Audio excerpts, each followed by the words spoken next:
So what is punk rock? It sounds like such a simple question, but the answer, well, it can get really personal. We're going to dive into this because a friend basically challenged our author to define punk, and it sparked this fascinating journey back in time to answer that exact question.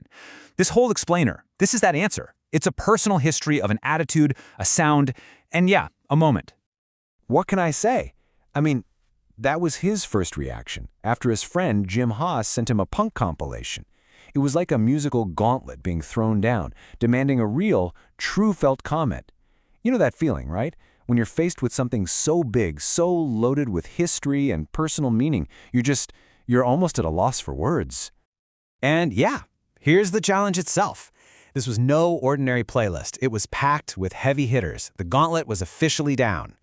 So, the rest of this story is basically his journey to craft a response, his attempt to really unpack what punk means to him. It's way more than just a thumbs up or thumbs down on a couple of songs. To even begin to answer that question, we have to go back. I mean, way back. Long before the Sex Pistols or the Ramones ever hit a stage. See, for our author, the story of punk doesn't kick off in New York or London in the 70s. Nope. It starts right here, in a pool hall in 1965. Just try to picture this scene. The Lucky Q on Main Street, Racine. It's not a music club. It's a pinball and pool parlor. And the air is just thick with this attitude from guys in black leather jackets and Beatle boots. This wasn't a performance. This wasn't a fashion statement. It was just them. That raw, unspoken, don't even think about messing with me vibe. That was his true north for what punk is all about. So what's the soundtrack to a place like that? Well, just look at what was spinning on the jukebox. This was not top 40 pop music. This was something else entirely. You had the raw, almost crying organ of 96 Tears. You had the defiant sneer of Sometimes Good Guys Don't Wear White, and the garagey snarl of the 13th Floor Elevators. Every single one of these songs had this edge to it. Tough, direct, and completely unapologetic. And that, right there, is the heart of it. Before punk was ever a genre you could find in a record store, it was an attitude you could find in a factory town pool hall. It was the place, the people, and the sound all rolled into one. For him, it always comes back to the Lucky Q. Okay, so if that's the foundation, right? 1965 in a pool hall. The big question becomes, how did that personal definition of punk line up with the movement that actually blew up a decade later? Let's follow that journey. And here he makes this really fascinating distinction. See, he'd co-founded a magazine in the 60s called Garage, and it was all about exploring a darker, more intellectual side of rock. Think Edgar Allan Poe, you know? He puts that up against what he saw later in punk, which felt less about thoughtful darkness and more about this dark, hurting, mean kind of nihilism. The difference between Poe and Kill Your Parents. So if you were to ask him for his foundational playlist, this would be it. And it's just this perfect mix of raw power and proto-punk energy. You can literally draw a straight line from the distorted thread of Link Wray's Rumble and that revolutionary guitar in You Really Got Me to everything that came later. It's all here. The beautiful simplicity of Louie Louie, and of course the angsty, artsy DNA of the Velvet Underground and the Stooges. These are the absolute building blocks. This timeline really puts his whole journey in perspective. You see him starting with his intellectual garage roots in '67, then this pivotal, totally chaotic Iggy Pop show in New York in '73, which leads to the early, fun days of the Boston punk scene at the Rat, and then, bam, a sharp turn in 1977, when it all just became, in his own words, insufferable. And all along the way, there were these little moments that just connected all the dots.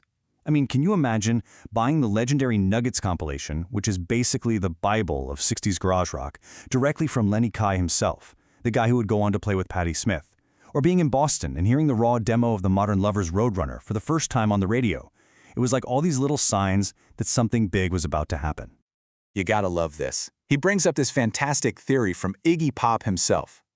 Iggy saw what he was doing as this grand abstraction.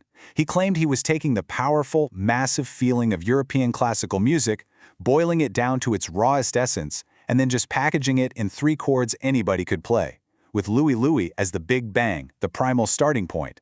I mean, what a brilliant and kind of hilarious way to think about it.